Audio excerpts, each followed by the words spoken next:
My name is Becky Cox, and I'm an executive consultant in the life sciences industry and the owner and founder of C4 Athletic Club and C4 Impact Initiative, and I'm thrilled to be on the catwalk.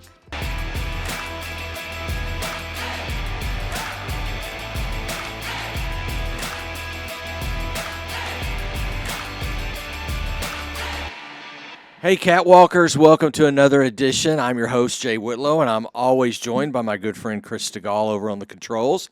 The Catwalk's nonprofit of the week is the Basin Dream Center. The Basin Dream Center is a supervised transitional living center in Midland for young men and women who are coming out of homeless or at risk for homelessness or have aged out of the foster care system. Collaboration is paramount to the Catwalk, and every neighbor is a bridge to supporting volunteer community engagement. Connect with them today at everyneighbor.com. Take your brand to a whole nother level with the Catwalk Media Group, empowering your brand with visual storytelling through podcasts and video production, website design, social media management, and so much more. Connect with us today at catwalkmediagroup.com. Would you please give a big welcome to my guest today? This is Becky Cox. Welcome to the Catwalk. Thank you. I'm so happy to be here. Honored. I'm excited that you're going to be here. We have been friends for quite some time. We served together on a couple of boards. Actually, our nonprofit of the week, Basin Dream Center, we served together on that. I know you're a coach, a former coach. We're going to talk a little bit about your journey, but I got to ask you, what's your thoughts on the Olympics right now? I'm obsessed. I'm obsessed with the Olympics. Obsessed with badminton? Is that what you're obsessed with? Every sport. All the sports you have no idea about, like the canoeing they're doing. There's canoeing in the Oh my Olympics? gosh, it's full contact sport. Like they're going up against each other. It's every sport you can think of. I love all the stories, the background. I'm a huge Olympics fan.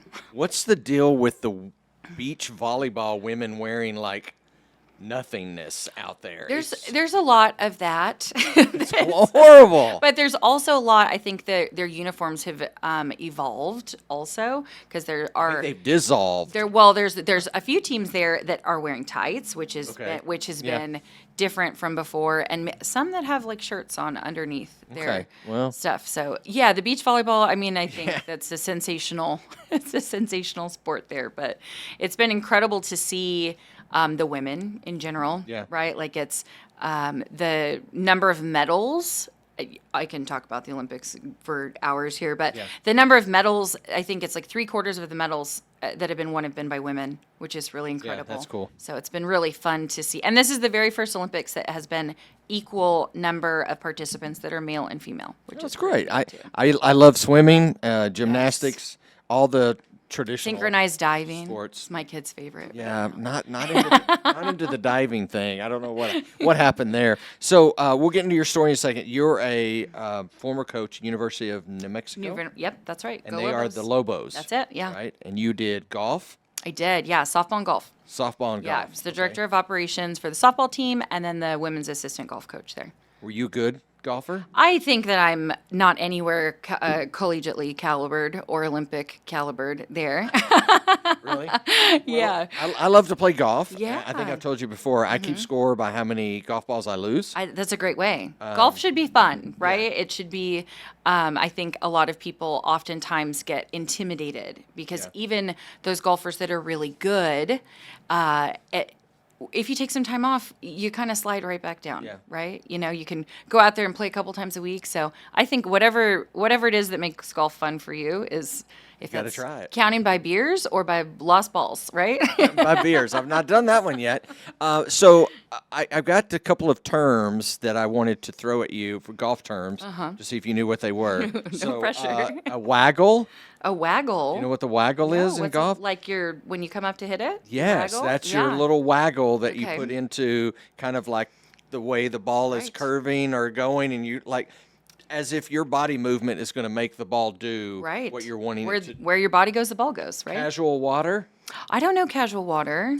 Casual water is my Achilles heel. Okay. It is all water that's not in a pond. Oh, okay. So if it rained and there's water there, I'm going to find it. Yes. Right? Of course. What about snowman? A snowman. A snowball. When you snowball. Snowman is getting an 8. Got on it. the scorecard. Yeah. And I get 8s all the time on the It's scorecard. common, right? So I know I don't do, what is it, eagles and bogeys and all that. Yeah. I get The 8s. albatross. Yes, Yeah, albatross. That all was the another birds. one I thought. What's an albatross? An albatross. That's basically your like it's right below an eagle. So Okay, it's so it's albatross, horrible. eagle. No, it's good. Albatross is good. Okay. Albatross, eagle, birdie, par. Yeah. I snowman 8 and above. Yeah, I like that imagery horrible. there. All right, let's have our listeners, viewers get to know you. Start me from the beginning. Where are you from? Tell me a little bit about your family. Yeah, so I grew up in California, Southern California in the Lakewood, Long Beach area. I'm the oldest of 3. I have a younger brother and a younger sister, and we grew up there when at the time, my dad, he worked for the Great Western Forum, which is where the Lakers played. And so that was really kind of a fun part of childhood to be in and out around Did you get to all see of that. the Lakers We play? did, yeah. We got to see the Lakers play, the Kings. My dad would trade for tickets all the time. He was in the finance department, so, a little bit. But I don't know, we modeled for them. We, as a kids in the, like the magazines, the clothing magazines that they would sell all of their gear. It was super fun. But when we were 14, when I was 14, we moved up to San Luis Obispo, Los Osos area, Central Coast. And so started and finished my high school career there. Grew up, always played sports, and ended up getting a full ride scholarship to the University of New Mexico. Like I said, go Lobos. And played softball there, which was great. And when I finished playing, I got hired on staff as the director of operations for the softball team, got my master's. And then I was going to kind of go down a path, life's all about choices, kind of go down a path of senior women as administrator, thinking I would work in a college setting, and got approached by the women's head golf coach. So I did that for a few years as the assistant coach, and it was so much fun. And again, those forks in the road, right? So, those decisions that you have to make, and Adulting. Adulting. That's a great term, adulting. Yeah. Yes, and so I had an opportunity with a company that my mom started in the life sciences industry, and they were growing and expanding and needed some help there. So I transitioned into there, and I've worked there ever since. That was 2011, 2012. And so I've worked in the life sciences industry since then. We personally moved to Midland in 2013. My husband and I, we got married in 2013, moved here. He works in oil and gas, which, obviously, right? Makes sense. And since then, we have 4 beautiful children. We're in it. We are in the middle of it. Our oldest is 7. We're about to roll through birthdays, but oldest is 7. We have 5-year-old twins and a 3-year-old. So, and they're all in sports? They are all in sports, which is so fun. It is a youth sports camp at my house every day. We have all the sports, all of the equipment it's also taking over my home a little bit, but it's really, really fun. So tell me about this business, the executive director of life sciences? Yeah, so life sciences industry, so that's just the industry at a whole. So I do consulting for different companies now. We sold our company in 2018. We sold our company. I stayed on with them for 5 years and left around May of last year, and got into consulting, which has just been it's been great. I have loved it. It's given me freedom to be able to be with my kids a little bit more, spend my time, our precious time on this earth, right? Spend my time a little bit more how I would like to do it, and then allowed me to pursue some passion projects as well. So in general, the role, kind of my niche area in life sciences, I work primarily with sites. So lots of pharmaceutical companies, diagnostic development. We help to provide to connect those researchers, those scientists with biofluids. So that could be anything that comes off of the human body, and that then goes to those researchers, those scientists, and they develop assays, which is just their tests, right?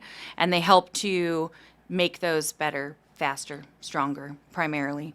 So you're in the pharmaceuticals, medicine, right. Yeah, right. Just germs freak you out? Clinical research, right?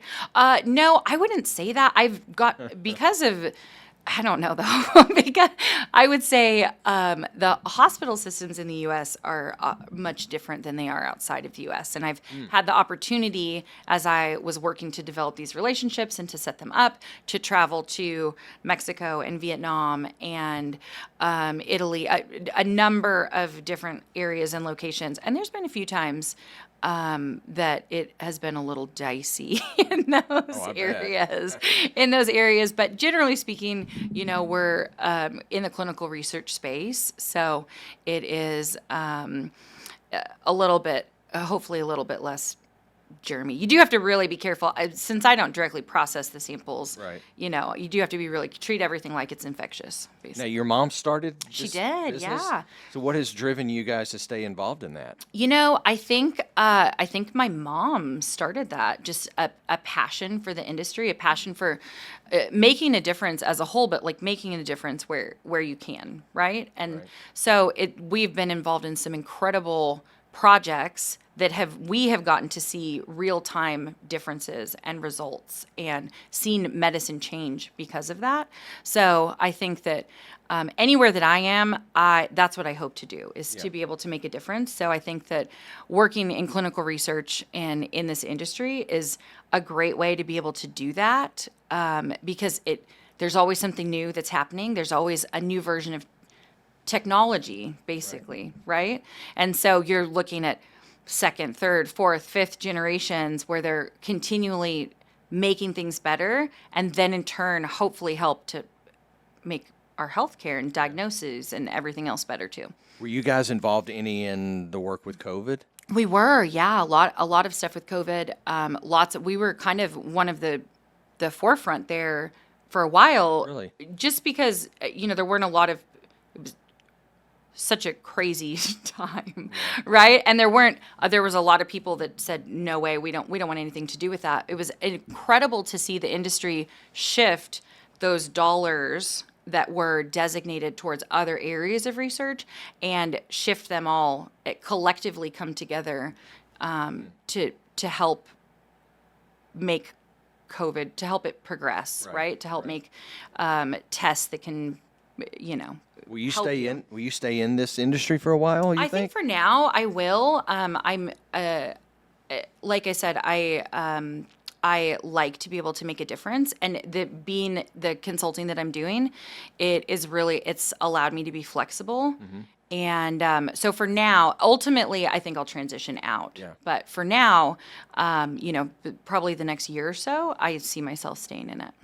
Now, the reason why I wanted to have you on, we always interview entrepreneurs, business leaders, nonprofit leaders, and you serve in the community, and you're a part of this life science initiative or business. Right. But you are launching a athletic facility. Right. Yes. Talk about this is huge because you are an athlete yourself. Right. So first off, I want to ask you, and we'll dive into the facility and where it started and everything, but why, and this is going to be in Greenwood, right? It is, yes. Why does Greenwood need a athletic facility? Gosh, I think that physically will be located in Greenwood, but really I'm hoping representative of the Permian Basin at large. There's right now there's very few places that you can go, and there's nothing like what I am hoping to build. There's nothing like that exists. There's other spaces that are smaller scale or maybe specialized, but and then there's some that are coming, right? Mostly on the northwest side of Midland, where a lot of that growth is happening, right? There's nothing over here on the east side, right? And so it really stemmed from having 4 children, right, that are all involved with sports, and kind of picking my head up and looking around and seeing what a big need there was, seeing that my oldest basketball team that I coached last year, we got one practice a week in the gym. Sometimes we had to share courts, sometimes not. And but one practice a week, right? I mean, it was one practice a week, one game. So if you wanted to try to expand a little bit more, do something else, you really didn't have anywhere that you could go.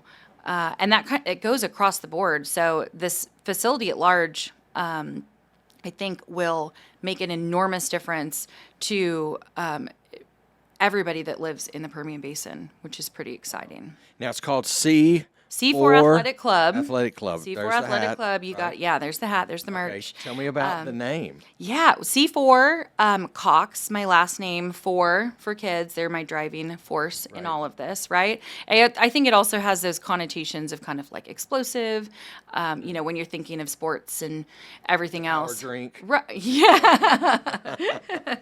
And so that's really where it stemmed from, though. Yeah. I mean, they're my driving force. They're the reason that all of this kick-started, and so I wanted to honor that as C4 Athletic Club there. But on the second part of it, we have started a nonprofit as well, which is the C4 Impact Initiative, and the whole point there is we have 3 major things that we focus on, that we will focus on once we build the facility, and that's really to keep girls in sports, which I feel like I maybe already touched on that. That might be a passion of mine there with the Olympics.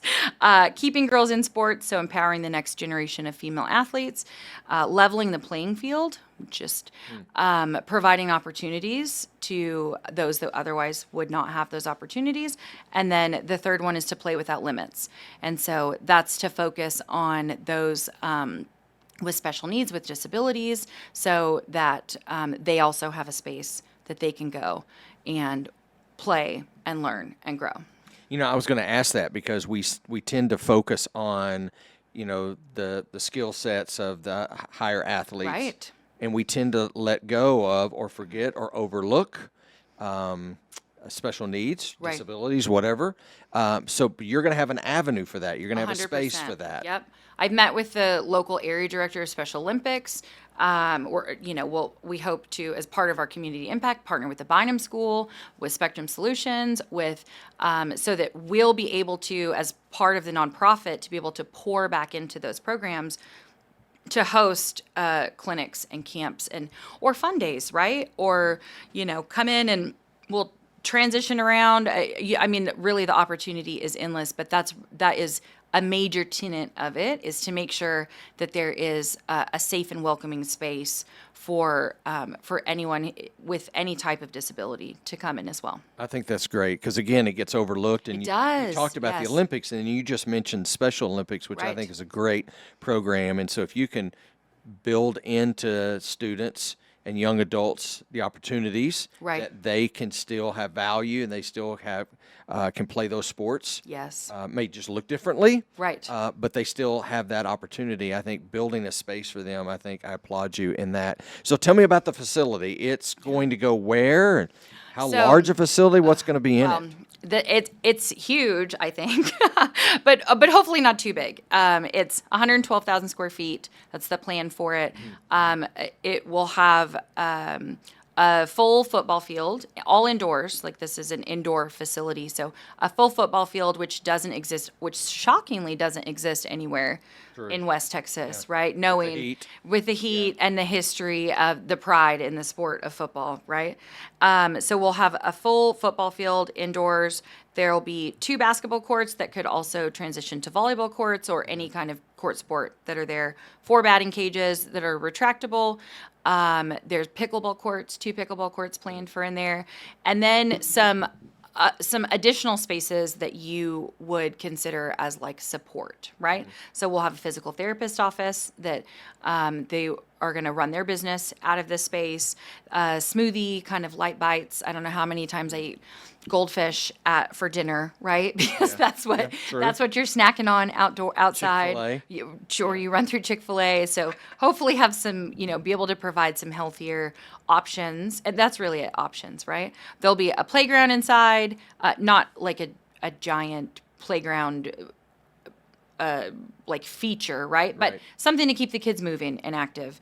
And really, the whole facility itself, let's see, did I hit all this stuff? Oh, and then some training spaces. So we'll have not a membership gym, right? Not a Planet Fitness or a Brigade Family Fitness. That already exists. Like, not trying to take away membership gym space, just trying to enhance it with really focusing on sports-specific training. So kind of that speed, agility, footwork, those kind of things. We will have some racks in there to be able to do a little bit of strength training, but some cold tubs, some saunas, some classroom style space so that you can, they're hoping to start a mentorship program. I don't watch film. A space for people to do homework, honestly. Really just coming together to create a hub of activity that people are moving around, right? There are some spaces where, my 4 kids, where maybe you take one of them, well, I still have 3 others, or I have, that I need to keep entertained. And what do you see? You have to survive, right? They're on tablets, or maybe you bring coloring books or whatever else. They don't really have an avenue to continue to move around. But what I think is really special is, obviously there's so much emphasis. The Impact Initiative focuses solely on the kids, but the facility at large also focuses on adults.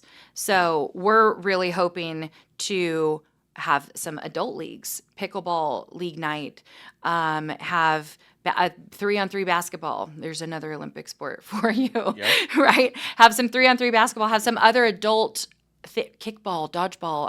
Anything that you can do on that turf space, and allow adults space that they can move, they can do something fun, connect with their friends, and their kids are contained and not a daycare, but like contained and say in a safe space that they are also like moving around. So really, that's the whole focus, the whole part of it, the heart of it really is to make it a space for everybody to come and use. Yeah. You mentioned like it's not going to be a gym membership like a Planet Fitness, because I was thinking when you first told me from the very beginning, I was like, do we really need another fitness place? Yeah. Because I like to carry a fitness card with me to make me feel healthy. Right? If I'm carrying that membership, you have that, you pay that every month. I pay it, and it hurts, and but so my question too is, I know your passion in athletics and stuff is, why is this something you personally are taking up the mantle to do? I think that's such a great question. Living here in Midland, we moved here in 2013, as I mentioned. This is our home. This is where we want to be. This is where we consider ourselves Midlanders, and the whole part of it, oftentimes when you look around, and there's been so much growth and development. In Midland in general, but in the last 5 to 8 years, just dramatic increase in time. But you look around and you're never going to make everybody happy, right? But people complain. They say, oh, we need this, or why don't we have that, right? And so what I thought was, let's stop pointing the finger. We need this. Why not me? Why not me be the one to start to do this, to make a difference, and to leave, some kind of legacy in affecting lives in that way. And that's really that was really it as to why I just thought, and this is something I've never done before. This is not a franchise. Right. This is not, I guess this is my first rodeo here. But that was really why. It was just, there's a need for it, and I can work to help fill that need. I think that is a great component. It might be somewhat missing today, where people just say, hey, I see a need, and I'm going to step up and fill that, because I've been in circles. You've probably been in circles. Chris has probably been in circles. All of us have been, where it's like there's nothing to do here. Right. You got to go that here. Hashtag, You there's got to go nothing to do in there. You Midland, got to go right? there. And I know I've had Gina Marie on Yes. that has launched Urban Air and Little Gym, and is in that space and doing great. And I know this is not anywhere in that same realm, but I love having a place where, and I have an athletic student, she's in dance, competitive dance, and there's really not been a place other than the dance studio for her to go and to work out muscles or to go out and just play. And if you want to go do pickleball, you want to do some of that stuff, it's 1,000 degrees outside. It's hot. So you're going to die. Or windy or dusty. We love Midland, right? That's true, and we love it. It's hot, it's dusty, it's windy, but then you kind of get in those super cold months, and it's pretty cold, right? And I had the mayor on last week, and she made a really interesting point about how Midland should just own who we are, right? Yes, we've got the dust coming in from La Mesa. We try to have everybody come in at night because we don't want to see what the desert looks like and stuff. But she made it really a point to own who we are, and I think you're bringing that in as an entrepreneur into our space to say, I'm not just sitting here saying we need a water park and we need a zoo and we need all these things, which are great, but you're actually stepping up, and so I applaud you in doing that, as others in Midland are doing. Where are we in the timeline for launching the facility? Unfortunately, I don't have $10 million yet. That's my big capital in yet. That's the goal. We're in fundraising right now. We've been fundraising, just really like awareness, first of all, right? Kind of getting our brand out there, getting the hopes, the programs, the purpose, all of the mission and the values and everything else. So we've been doing that for kind of the last few months and launched our capital campaign. Mm-hmm. So we've raised a little bit over $130,000 in the last few months, which is I'm very proud of. It's still a long road to go, right?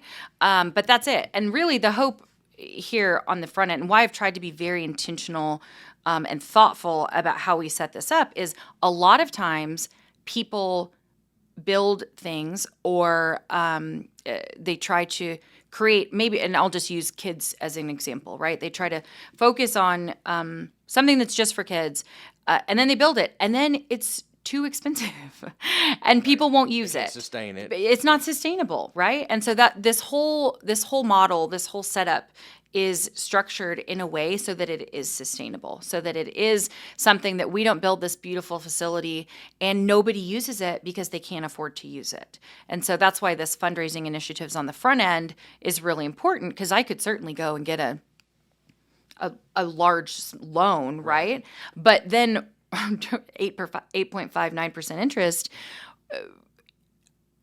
it's going to be astronomical for people to be able to use the facility just to keep the lights on. Sure. So that's really the hope, knowing that Midland I would never dream of doing something at this scale anywhere else except Midland, honestly. I see Midland, you mentioned the entrepreneurial spirit, right? Mm-hmm. And how many businesses there are that exist in Midland alone, just the industry, and not just oil and gas, right? I mean, everything there. And the community is so supportive in general of growth, of creating things to do. I wouldn't have thought to try to do something on this scale anywhere else except Midland. A lot of people I talk to who have that spirit that you have, entrepreneur, they want to build something, they want to start something, they want to see it happen, they want to leave a legacy for their kids. They always say, do it with a little bit of fear. 100%. So there's a lot of fear. What do you fear in this, or is there fear, or are you just jumping in and let's go with whatever happens? I think I think if you don't have a little bit of fear, you're not challenging yourself. Number one, right? And I don't think that I can be a good example to my kids about how to be brave and courageous and chase after your dreams if that's not something that I'm willing to do too, to put myself out on the line. I never imagined when I first started this, it was like, I'm gonna build an athletic facility. I never imagined being the face of that, of like me personally being the one to be the one on the social media or in the news being interviewed or on this podcast, right? Like that wasn't part of it, but it is part of it. It's a big part of it, and it's scary. Yeah. But how can I tell other people or my kids, be brave and be courageous, but really like being brave is still doing things when you're scared. So if you need me to be the face, I would definitely love to be the face of the athletic world. As you can tell, I'm so Very athletically fit. Yes. built, inclined. So let's talk a little bit about the nonprofit and the engagement into the community. Yes. You are an advocate for Basin Dream Center. Yep. I know you serve with them, you serve in the community. How do you see, and I know you touched on it a little bit, but how do you see the facility being involved in the community? What is it going to be its number one thing? Collaboration, really. Collaboration, partnership across the board. I mean, you can think of some of those I mentioned already, right? The Special Olympics or the Bynum Center or Spectrum Solutions or any of those ones as well. But then you take it further to the other small businesses, right? Other small businesses that need a space. Maybe they're a training or a yoga or we want to host a blood drive or financial classes, right? I mean, really anything that you can think of partnership-wise, it fits in this because our whole tagline is more than just a game, right? So it's say that again. More than just a game. More than just a game. We're not just focusing on wins and losses here. Right. Wins and losses come, right? But we're really focusing on making sure that people who come in here, we're focusing on the whole person. From a holistic approach, right? So, and that's where that stems from is more than just a game, because all of those life lessons that you learn from playing sports as a child or as an adult, right? How to be accountable, right? It's discipline, time management, how to lose, right? Because how many times in your life do you lose? And unless you've gone through that, you don't know how to handle that as an adult, right? And so focusing on, like I said, maybe some financial. I've had people reach out and say we would love to host financial literacy classes. We would love to set up a blood draw here once the facility's open. We want to host tournaments too, right? Like, so there's just all of those other things that we can partner across the board with so many different groups. It's going to be really, really special and fun to see. Stepping out on your own like this must mean you are a good leader. I hope so. I don't know. So ask my husband. What would be, he's not here, so I don't get to ask him. What would you say is your leadership style? I think when I was a senior in high school, senior in college, my coach told me that I was a servant leader. And I have carried that with me, serving, wanting to serve for the benefit of others, right? But I would add in there that I would say my style has evolved a little bit also into a collaborative nature as well. So I love to talk like this back and forth, pick your brain, tell me this, what do you think about this? Everybody has a different perspective. Everybody comes to it with different learning styles, receives information differently. And so I think that is really a focus there. I have high expectations, but I have equally high support systems that I put in place for people that I'm helping to lead. Can you whistle? Yes. Can I hear it? Okay. That's the whistle. That's all I can whistle? Get. That's right? it. I can't do that one. I can't do that one. I have a bell at my house, like a dinner bell most coaches that I know don't need whistles.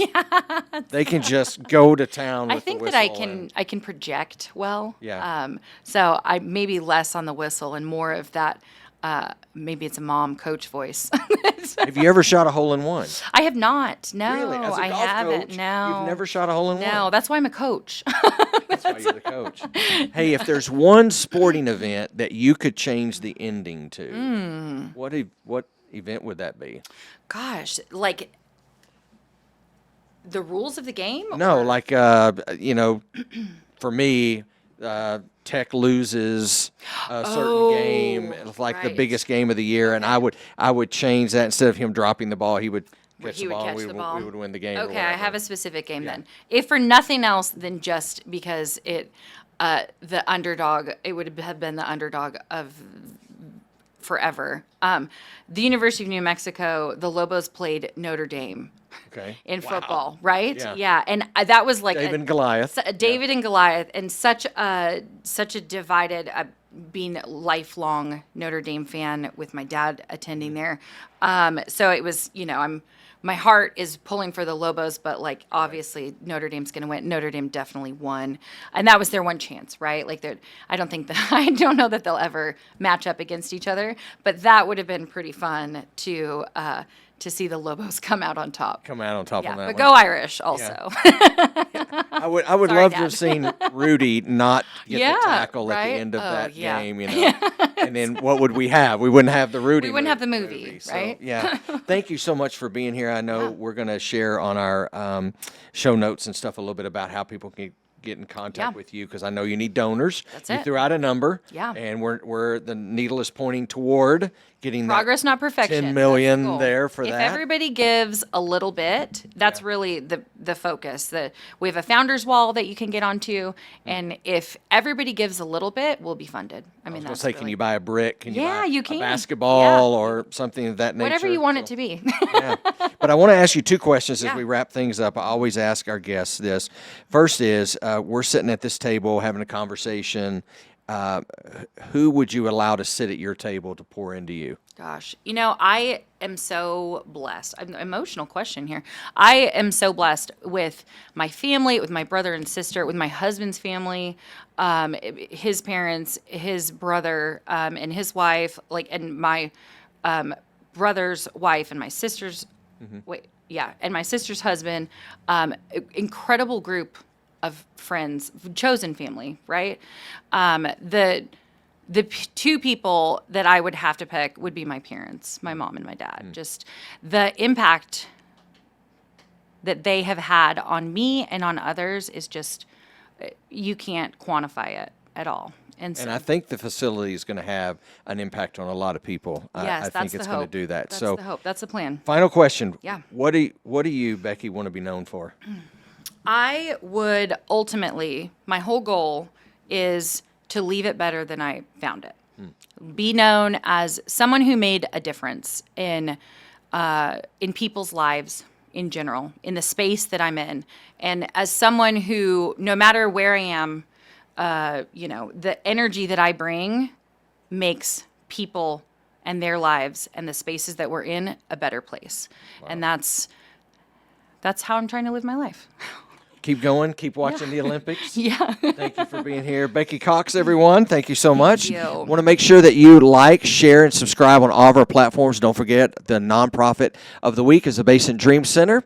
Every neighbor, a great way for you to connect with people in the community to serve, and also reach out to the Catwalk Media Group for all of your podcast, video episodes, your graphic design, social media management, all those things that you need. Help us elevate your brand. Thank you. We'll see you next week.